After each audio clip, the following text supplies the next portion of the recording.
Hello, I'm Joseph Kasser, and welcome to this podcast where the AI team does a deep dive into some application of systems thinking. Okay, so get this, right? Imagine there's a way to actually, upgrade how you think. Like install a mental operating system. Exactly. One that helps you see the world in, a whole new way. And also tackle problems better. Maybe even problems you thought you couldn't solve. Sounds pretty amazing. Yeah. And that's what we're diving into today, systems thinking. Ooh, I like it. Yeah. And, get this, our guide for today is this document by Dr. Joseph Kasser.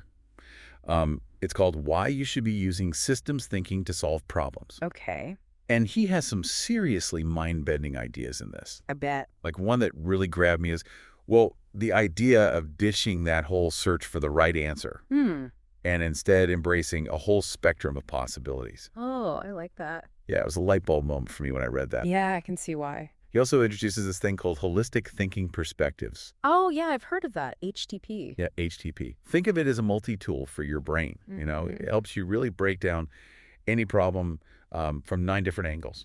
Like a mental Swiss Army knife. Yes, exactly. Yeah. But before we get all up in HTP's business, let's start with the basics. Okay. What exactly is systems thinking? Is it as complicated as it sounds? Not at all, really. I think a good way to think about it is to remember that story of the blind man and the elephant, Oh, yeah, where they each touch a different part. Exactly. The trunk, a leg, the tail, and they all come up with completely different ideas of what an elephant is, right? Right.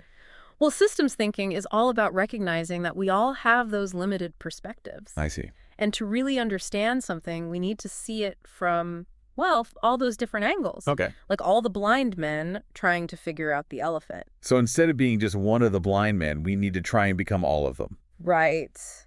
That sounds like a lot of work. Well, actually, there are 2 approaches within systems thinking. There's systemic thinking, where you really take your time, you really immerse yourself in the problem, gather all the information, kind of like all those blind men, right?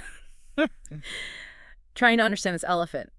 And then there's systematic thinking, which is more about following a really structured process. I see. Both are valuable, but they're different ways of approaching the same challenge. Okay, so it's like choosing the right tool for the job. Sometimes you need a magnifying glass and sometimes you need a microscope. Exactly. And the tool that you choose it will depend on the situation, This reminds me of all those debates about face masks, during the pandemic. Oh, yeah. Where you had people passionately arguing for and against them, Right. both totally convinced that they were right. Yeah. So how would systems thinking have helped in that kind of situation? Well, think about it. Systems thinking wouldn't just ask, are masks good or bad? I see. It would push us to explore the complexities. Like, why do some people feel so strongly about wearing them? What are their fears? And what about the people who oppose masks? What are their concerns? It's really about understanding all those nuances of the situation. Yeah. Instead of getting stuck in this really simplistic, yes or no argument. That makes so much sense. We get so caught up in being right? Yeah. That we totally forget to ask why people believe what they do. And that's where things get really interesting, because once you start digging into the why, you start to see those connections, those underlying systems that are influencing people's beliefs and their actions. Interesting. Well, Dr. Kasser also talks about how we define a problem. Right. And it's not as straightforward as you might think. He says there are actually 3 different ways to look at it. Yeah, he argues that we often get so hung up on searching for the correct solution when there might be a whole range of acceptable solutions. I see. Ones that address the problem from these different perspectives. It's about expanding your options, really. Yeah. Instead of limiting yourself to just one path. I do that all the time. I get so focused on finding the solution. Yeah. And I completely overlook other possibilities. It's like you're wearing blinders. Yeah, exactly. I'll do it. So how do we actually do that? How do we actually start thinking in systems? Well, Dr. Kasser has this really cool tool called holistic thinking perspectives. Right, HTP. Yeah, or HTP. It's a framework with 9 different perspectives that you can use to analyze any situation. 9 perspectives. That sounds a bit overwhelming. What exactly are they? Okay, well, let's start with a few. There's the big picture perspective, where you step back and look at the overall context of the situation. Okay. Then you've got the operational perspective, where you focus more on the processes and actions involved. The functional perspective is all about the purpose and the intended outcome. And then the structural perspective examines the relationships and connections between different parts of the system. Okay, hold on. Let me grab a pen and paper. I need to take some notes on this. So we've got big picture, operational, functional, and structural. Right. What are the other 5? Okay, so we've also got generic, which focuses on common characteristics and patterns. Then there's continuum, where you look at the range of possibilities, the gradients. Then there's temporal, which examines the time-related aspects like past, present, future. Okay. Quantitative is all about numbers and measurements. Right. And finally, we have scientific, which brings in a more objective, evidence-based perspective. Wow, 9 different lenses to look through. Yeah. And how do we actually use these perspectives? Well, Dr. Kasser gives some really helpful examples in this document. He actually applies HTP to a camera, a car, and even a house. A camera, a car, and a house. Yeah. It's amazing to see how each perspective reveals different insights and connections. Okay, I'm intrigued. Tell me more about how he uses HTP with the camera example. Okay, well, imagine you're looking at a camera. Right. From the big picture perspective, you might think about the role of photography in society, how it captures these moments in time, the impact it has on art and culture. But from the operational perspective, you'd be more interested in the mechanics of the camera, how the lens focuses light, how the shutter works, the different settings and controls. So it's like zooming in and out. Yeah. Focusing on different levels of detail depending on which perspective you're using. Exactly. And the beauty of HTP is that it really forces you to consider all those different aspects, even the ones you might normally overlook. I'm starting to see how powerful this could be. It's like you're getting a 360-degree view of the situation. Right. But wouldn't it take forever to analyze everything through all 9 perspectives? Not necessarily. I mean, remember, it's a tool. You don't always need to use every single perspective for every problem. The key is to choose the perspectives that are, the most relevant to the situation. Okay, so it's about being selective and strategic. Precisely. And as you get more comfortable with HTP, you'll find that you can, intuitively switch between perspectives. Okay. Almost like changing lenses on a camera. This is making me think about all sorts of challenges in my own life. I'm already starting to see how HTP could help me approach them differently. Have you ever used HTP to solve a problem in your own life? Oh, absolutely. Just the other day I was trying to decide whether or not to get a new phone. Okay. And it felt like a pretty simple decision at first. Sure. But then I started using HTP, Okay, let's hear it. How did HTP help you choose a phone?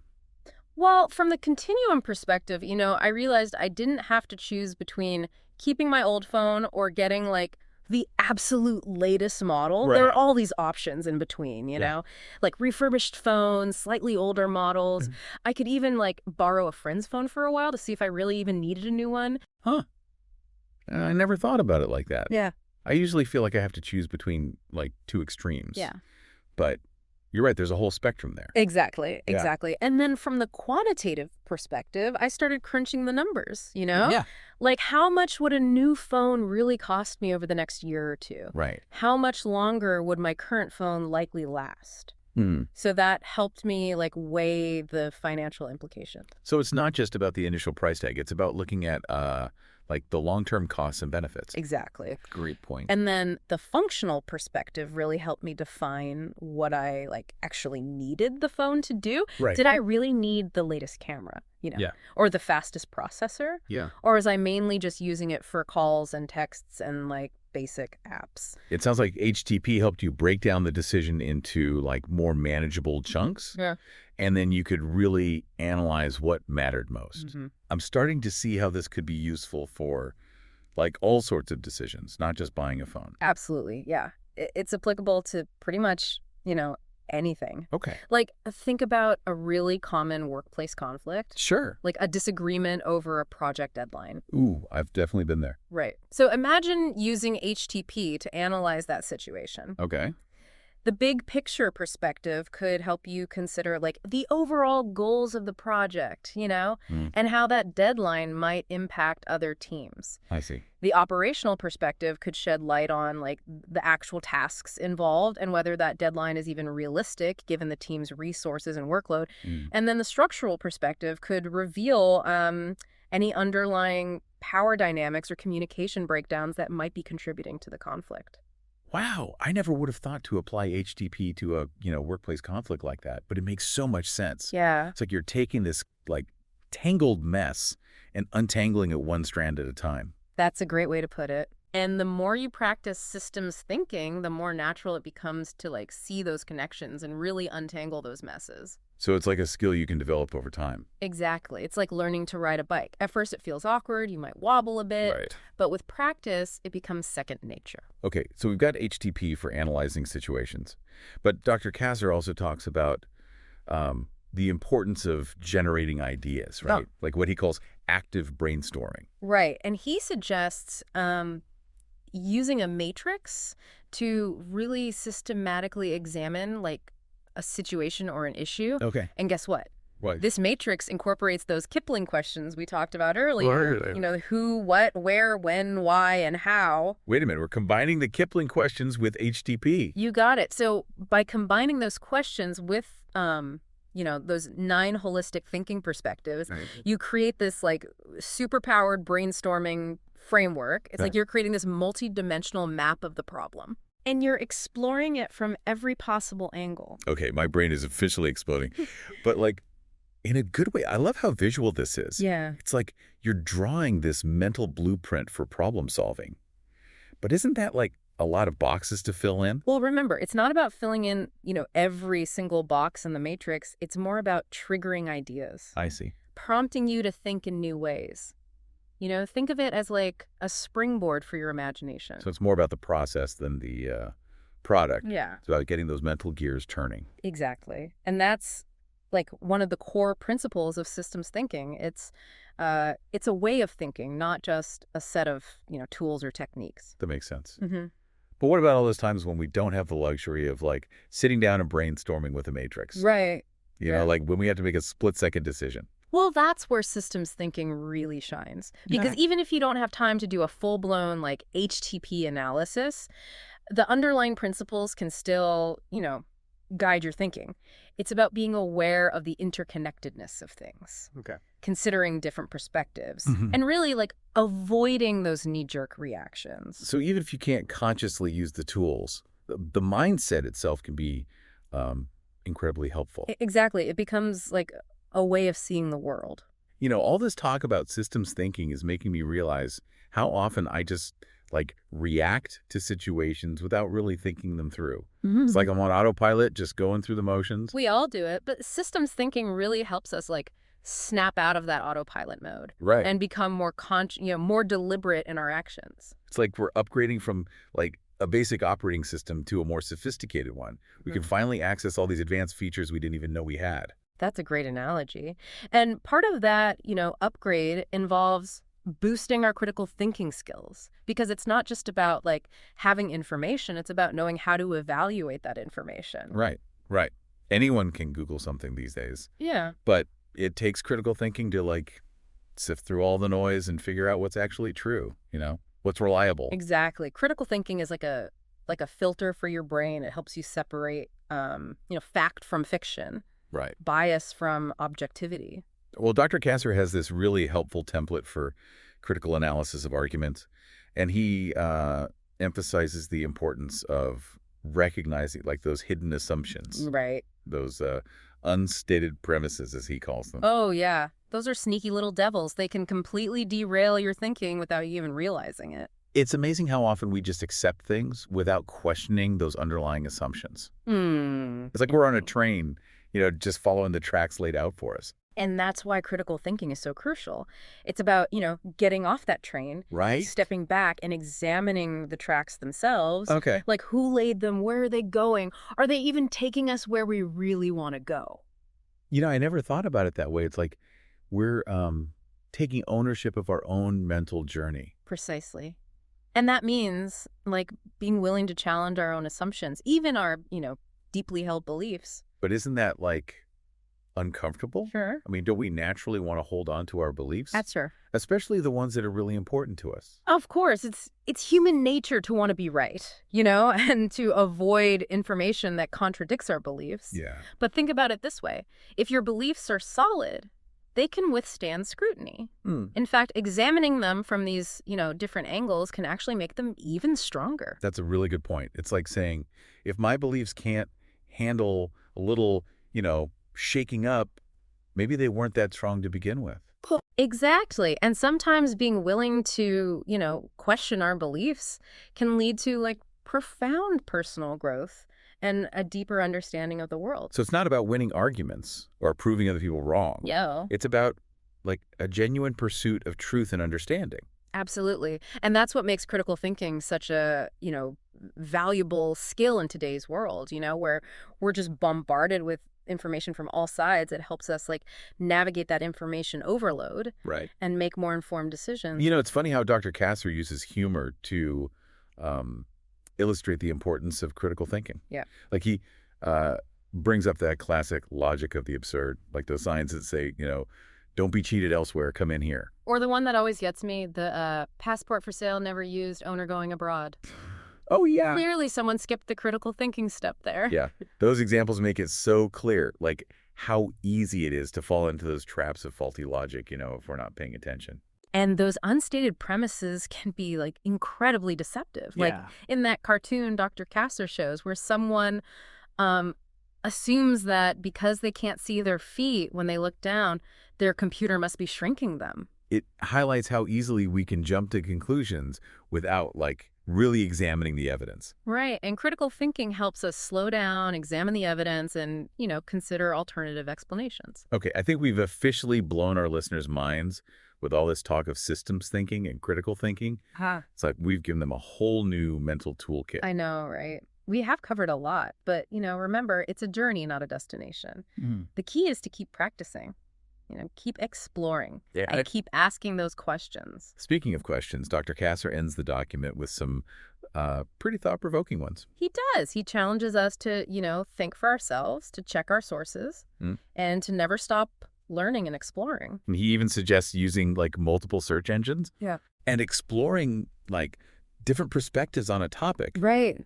I think that's brilliant advice. It is. It's a reminder that knowledge is, constantly evolving. And the more we learn, the more we realize how much more there is to learn. Okay, we're going to take a quick pause here to let all this soak in. But when we come back, we'll wrap up this incredible deep dive. Yeah. And leave you with some key takeaways you can start using right away. Stay tuned. All right, so we were back for the final part of our systems thinking deep dive. Good one. I don't know about you, but my brain is, like, buzzing with all these new ideas and perspectives. It's really amazing how just, like, shifting your mindset can open up a whole world of possibilities. Absolutely. One thing that's really stuck with me from Dr. Kasser's document is this idea that, like, everything is interconnected. It's like systems thinking is a way of seeing the world as this giant web of relationships, rather than just isolated parts. Yeah, it makes you realize that even, like, small actions can have ripple effects, throughout the entire system. It's like that butterfly effect we've all heard about. Right, exactly. And that highlights the importance of collaboration, doesn't it? It does. Because if we're all connected, we need to work together to solve problems. Exactly. And you know what? Systems thinking really reminds us that we're not just these, like, isolated individuals. We're part of something much, much larger. Okay, so as we wrap up this deep dive, let's distill some key takeaways for our listeners. Right. What are the most important things we want them to remember and, like, actually use in their lives? Okay, well, first and foremost, let's just ditch that whole idea of searching for the one right answer, Yeah.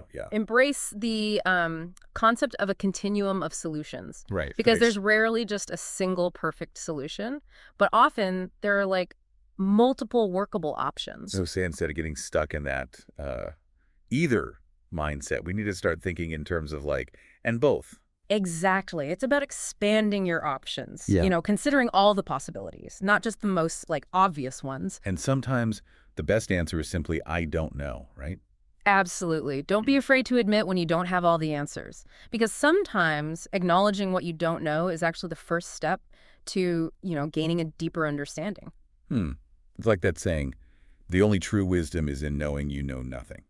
Exactly. Humility. Humility is key, absolutely, in systems thinking. We need to be open to learning, to changing our minds, Yeah. to being wrong sometimes. Okay, so we've got the continuum of solutions Right. and embracing, I don't know. Yes. What else should we add to our mental toolbox? Oh, HTP. Right. Holistic thinking perspectives, that's a must-have. Those 9 perspectives are like a Swiss Army knife for your brain. Yeah. They can really help you, dissect any problem from every angle. I'm already starting to see how HTP could be helpful in like so many situations, Yeah. from making decisions to resolving conflicts to, even just understanding things better. Right. But how do you choose which perspectives to use? It depends on the situation, of course. But even if you just use like a few of the perspectives, it can really dramatically shift your thinking. And don't forget those Kipling questions. Oh, yes. Those are good. They're like little detectives, Yes. helping us gather all the clues we need to, solve the case. The who, what, where, when, why, and how, Those questions, they're simple, but they're so powerful. Yeah. They force us to think critically and really delve deeper into the situation. And of course, we can't forget about the importance of critical thinking. Right. In a world where we're constantly bombarded with information, it like more crucial than ever to be able to evaluate that information Yeah. and make informed decisions. Absolutely. Question everything. Challenge those assumptions. And don't be afraid to consider viewpoints that, differ from your own. It's like building a mental immune system, Yeah. protecting yourself from misinformation and faulty logic. That's a great analogy. Critical thinking is about developing that mental resilience, that ability to really think for yourself, Yeah. and not just accept everything you hear or read at face value. And finally, we need to remember that learning is a lifelong journey. Yes, it is. There's always more to discover, more to understand, more to explore. Absolutely. The more we learn, the more we realize how much we don't know. Yeah. And that's what makes it so exciting. I love that.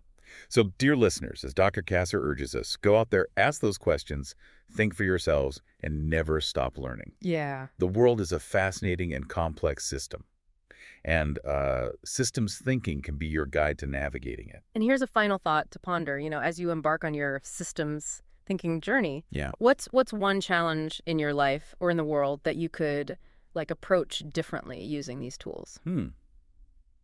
We encourage you to keep exploring, keep questioning, and keep those systems thinking caps on.